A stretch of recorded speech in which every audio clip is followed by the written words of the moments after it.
زلیخا فریفتہ ہو گئی، گناہ کی دعوت دینے لگی، تو حضرت یوسف نے کہا قال معاذ اللہ، میں اللہ کی پناہ چاہتا ہوں۔ سارے دروازے بند کر کے جب وہ پیچھے بھاگی، اصل حسین وہی شخص ہوتا ہے جو اپنے باطن کے حسن کو بچا لیا کرتا ہے۔ جو سوداگری کرنے لگے وہ تھوڑا حسین ہوتا ہے۔ حضرت یوسف علیہ السلام جب بھاگے تو اس نے پیچھے سے پکڑ کے کرتا کھینچا، کرتا پھٹ گیا۔ ابھی آپ دروازے تک پہنچے تھے، عزیز مصر خود آ گیا۔ اس نے آگے کہا یہ کیا ہو رہا ہے؟ تو اس نے مکر کیا، زلیخا نے، کہنے لگی کہ ہونا کیا ہے، اس کو گھر میں رکھ کے پالا ہے، اب جوان ہوا ہے تو معاذ اللہ اس نے میرے طرف دست درازی کرنے کی کوشش کی ہے۔ حضرت یوسف پھر خاموش ہو گئے۔ بھائی بیچ رہے تھے تو پھر بھی خاموش تھے۔ کبھی کبھی کچھ چیزیں خاموش رہ کے سہنی پڑتی ہیں۔ زخم پہ زخم کھا کے جی، خون جگر کے گھونٹ پی، آہ نہ کر لبوں کو سی، یہ عشق ہے کو دل لگی نہیں۔ حضرت یوسف علیہ السلام پھر چپ ہے۔ زلیخا نے بڑی باتیں کی۔ ایک دانا آدمی تھا، قرآن کہتا ہے ایک بولا بولنے والا، ایک عقل مند بولا۔ اس نے کہا دیکھو، نہ زلیخا کی سنو نہ یوسف کی سنو، اگر تو کرتا آگے سے پھٹا ہوا ہے تو پھر غلطی ہے جناب یوسف کی، اور اگر پیچھے سے پھٹا ہے تو پھر زلیخا کی غلطی۔ حضرت یوسف کی معاذ اللہ پھر غلطی۔ تو عزیز مصر نے کرتا دیکھا تو پیچھے سے پھٹا تھا، لیکن امام قرطبی کہتے ہیں وہ کوئی عقل مند آدمی نہیں، وہ تو 4 مہینے کا بچہ تھا، وہ ایک 4 مہینے کا، وہ قریب تھا۔ حضرت یوسف علیہ السلام کی گواہی دینے کے لیے اللہ نے اسے زبان دی تھی۔ زلیخا کے ماموں کا بیٹا تھا، 4 مہینہ کا گہوارے میں لیٹا ہوا، جب بادشاہ سے فیصلہ نہیں ہو رہا تھا اور بادشاہ پریشان تھا عزیز مصر کہ کسی کو جا کے بتاؤں گا تو کوئی کیا سوچے گا، اس کے گھر میں کیا کچھ ہوتا ہے۔ کہتے پریشان تھا تو پنگوڑے سے بچہ بول پڑا، کہنے لگا بادشاہ اگر تو کرتا آگے سے پھٹا ہے تو پھر معاذ اللہ غلطی حضرت یوسف کی، اگر پیچھے سے پھٹا ہے تو پھر زلیخا کی۔ تو کرتا پیچھے سے پھٹا تھا، حضرت یوسف کے حق میں گواہی مکمل ہو گئی۔ اب آہستہ آہستہ نا دربار میں محل میں بات پھیلنے لگی، تو بیویاں کہنے لگی اوہو زلیخا تو ایک غلام پہ عاشق ہو گئی ہے، ایک غلام پہ۔ تو زلیخا کہنے لگی تم اجے میرا محبوب نہیں ڈٹھا۔ یہ رٹے ڈالنے والے دیکھتے نہیں اور دور کھڑے رہ رہ کے کہانیاں سناتے رہتے۔ اس نے کہا تو نے ابھی دیکھا نہیں نا، تو نے ابھی، تجھے کیا پتا ہو کہ ماجرا کیا ہے؟ تو کہنے لگی نہیں تو غلام پہ۔ اس نے کہا چلو تجربہ کراتی ہوں۔ ساری عورتوں کو بٹھایا، ہاتھ میں ایک ایک سیب دیا، ایک ایک چھری دی، اور جب پوری تیاری ہو گئی پھل کاٹنے کی عورتوں کی، تو جناب یوسف سے کہا ذرا جھلک تو دکھاؤ۔ تو حضرت یوسف نے جب جھلک دکھائی تو قرآن کہتا ہے سیب کاٹنے کی بجائے ہاتھ کاٹ لیے، اور کہنے لگی اوہو یہ کوئی بشر نہیں، یہ تو کوئی فرشتہ ہے، یہ کوئی فرشتہ ہے، یہ تو کوئی اللہ تبارک و تعالیٰ کی طرف سے آنے والا کوئی کرامت والا، عزت والا، شان والا فرشتہ ہے۔ حضرت زلیخا کہنے لگی سمجھ آئی ہے پھر، تو مجھ پر شکوہ کرتی تھی۔ تو اب وہ بات بھی آہستہ آہستہ پھیلنے لگی کہ حضرت یوسف علیہ السلام کی غلطی نہیں، غلطی زلیخا کی۔ اب بادشاہ نے زلیخا سے کہا کہ اگر تو میں تیری بات کروں تو تیرے ساتھ میری بدنامی کا بھی ڈر ہے، کیا کرے؟ طے یہ پایا کہ حضرت یوسف کو جیل میں ڈال دیا جائے۔ پہلے بھائیوں کے تھپڑ، پھر کنواں، پھر مصر کی منڈی، پھر زلیخا کا الزام، اور پھر باری آ گئی جیل جانے کی۔ حضرت یوسف علیہ السلام کو جیل میں، کچھ نے لکھا ہے 12 سال جیل میں رہے، جیل میں ڈال دیا۔ حضرت یوسف علیہ السلام جیل میں کیا کرتے؟ واعظ فرماتے، تبلیغ فرماتے، لوگوں کو اللہ کی توحید کی دعوت دیتے۔ وہاں جیل میں نا ایک شخص نے خواب دیکھا، اس نے دیکھا کہ میرے سر پہ نا پرندے کھا رہے۔ تو حضرت یوسف کہنے لگے اس کی تعبیر یہ ہے کہ تجھے قتل کیا جائے گا، اور تیری لاش کچھ دیر پڑی رہے گی تو پرندے تیرے سر پہ آ کے بیٹھیں گے، یہ تعبیر ہے۔ ایسا ہی ہوا، واقعی وہ شخص قتل ہو گیا۔ ایک شخص نے دیکھا کہ وہ شراب کشید کر رہا ہے، اس نے بھی تعبیر پوچھی تو آپ نے فرمایا تو اپنے بادشاہ کو پلائے گا۔ محسوس ہوتا ہے کہ اتنی دیر تک شراب ناجائز نہیں تھی، تو اس کو شراب پلائے گا، یہ اس کی تعبیر ہے۔ وقت گزرتا گیا. وقت جو ہوتا ہے نا، وقت یہ خود بخود لوگوں کی بے گناہی ثابت کر دیتا ہے. ایک وقت میں نا پراپوگنڈا ہوتا ہے تو ہر آدمی پراپوگنڈے کا شکار ہوتا ہے. پھر جب وقت گزرتا جاتا ہے تو خود بخود وقت کا گزرنا کچھ چیزوں کا خود بخود حال بن جاتا ہے. حضرت یوسف علی نبینا علیہ السلام کو جب 12 سال بیت گئے تو بادشاہ نے، عزیز مصر نے خواب دیکھا. اس نے خواب دیکھا کہ 7 موٹی تازی گائیں دبلی پتلی گائیں کو کھا گئیں، اور 7 خشک بالیاں ہیں اور 7 سرسبز و شاداب بالیاں ہیں. اپنے وزیر سے کہنے لگا کوئی تعبیر والا بندہ ملے. اس نے کہا کہ ایک بندہ ہے جس کی تعبیریں بڑی سچی ہیں. کہا وہ کون؟ کہنے لگے جناب یوسف. تو قید خانے میں پیغام بھیجا حضرت یوسف کو کہ خواب کی تعبیر بتائیں. تو جناب یوسف نے یہ نہیں کہا پہلے مجھے باہر نکالو، یہ نہیں فرمایا. فرمایا تعبیر یہ ہے، یہ جو 7 خشک بالیاں دیکھی ہیں نا، اس کا مطلب ہے کہ 7 سال تنگ دستی رہے گی، اور 7 سرسبز بالیاں دیکھی ہیں تو پھر 7 سال اللہ خوشحالی دے دے گا. اور فرمایا یہ جو تم نے گائیں دیکھی ہیں موٹی تازی وہ کھا گئیں، فرمایا اس کی تعبیر یہ ہے کہ کوشش کرنا کہ جو تمہارے پاس دن یہ چل رہے ہیں جن میں سرسبز و شاداب ہے کھیتیاں، تو 7 سالوں کے لیے اناج جمع کر لینا، بالیوں کے اندر ہی رہنے دینا، باہر نہ نکالنا. اور پھر اگلے جو خشک سال ہوں گے نا، وہ یہ جو جمع پونجی کی ہوگی نا، اس کی برکت سے وہ 7 سال آسانی سے.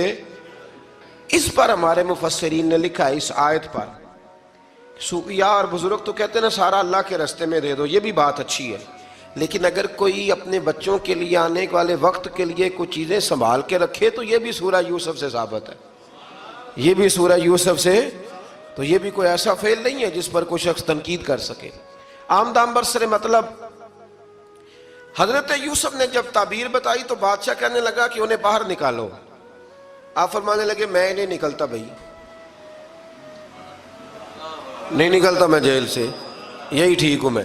آپ کیوں نہیں نکلتے؟ کہنے لگے پہلے اعلان کر کے لوگوں کو بتا کہ میں بے قصور ہوں. وہ جو تو نے پراپوگنڈا کیا نا اپنے منہ سے اعلان کر. اس نے جناب زلیخا کو بلایا، ان عورتوں کو بلایا. وہ عورتیں ساری سامنے آئیں، انہوں نے گواہی دی کہ یوسف تو بے گناہ ہے. پر سال کتنے لگ گئے؟ اللہ اکبر، 12 سال لگ گئے. یقین کریں کچھ لوگوں کو یہ ثابت کرنے میں نا کہ میں ٹھیک ہوں زندگی بیت جاتی ہے، اور میں تمہارا خیر کا ہوں زندگی بیت جاتی ہے. لوگوں کو ہوش تب آتی ہے جب مزار پر چادر ڈالنے کا ٹائم آ جاتا ہے، ہوش تب آتی ہے، لیکن پھر ہوش کا کوئی فائدہ. 12 سال کے بعد بادشاہ نے ان کو بلایا اور کہنے لگا کہ یہ جو خواب میں نے آپ کو سنایا اب کرنا کیا ہے؟ تو حضرت یوسف کہنے لگے تم سے کچھ بھی نہیں ہوگا، اگر کچھ کرنا ہے تو پھر یہ خزانے کی ذمہ داری میری لگاؤ. اگر کوئی قابل آدمی ہو تو وہ آگے بڑھ کے بات کر سکتا ہے. یہاں ہر بندہ ہی آگے بڑھ کے کہتا ہے مجھے دے دو ڈیوٹی، لیکن قابل ہو تو وہ آگے بڑھ کے بات کرے اور سمجھے کہ میرے علاوہ کسی کے لیے مشکل ہے تو پھر وہ آگے بڑھے. حضرت یوسف نے جب کہا تو انہوں نے آپ کو وزیر خزانہ بنا دیا. پھر ایک وقت آیا کہ وہ عزیز مصر ہی بن گئے. قحط پڑ گیا، جب مصر میں قحط پڑا تو دائیں بائیں بھی قحط پڑا. کنعان کے آپ رہنے والے تھے، وہاں بھی قحط پڑا. حضرت یعقوب بیٹے کی یاد میں رو رو کے تو آنکھوں کی بینائی چلی گئی. اور یارو باپ بھی بڑا ہی پیار کرتا ہے، بڑا ہی پیار کرتا ہے، بڑا ہی. پتہ ہے باقی تمہیں تحفے دیتے ہیں، باقی تم سے محبت کرتے ہیں، تو باپ تو بیٹے کو اپنی جوانی دے دیتا ہے، اپنی جوانی اپنے بیٹے کے نام کر دیتا ہے. باپ بھی بڑا ہی پیار کرتا ہے. سنگیو کوئی نہیں تول سکتا. بچے ایسے گھوم رہے ہوتے ہیں نا ابا جی کے سامنے تو ان کا اٹھنا بیٹھنا چلنا ہی بڑا پیارا لگتا ہے، کا آنا جانا ہی بڑا پیارا لگتا ہے. باپ کا تو قد روز اونچا ہوتا ہے کہ اللہ نے مجھے لال عطا فرمائے. حضرت یعقوب کی آنکھوں کی بینائی چلی گئی رو رو کے.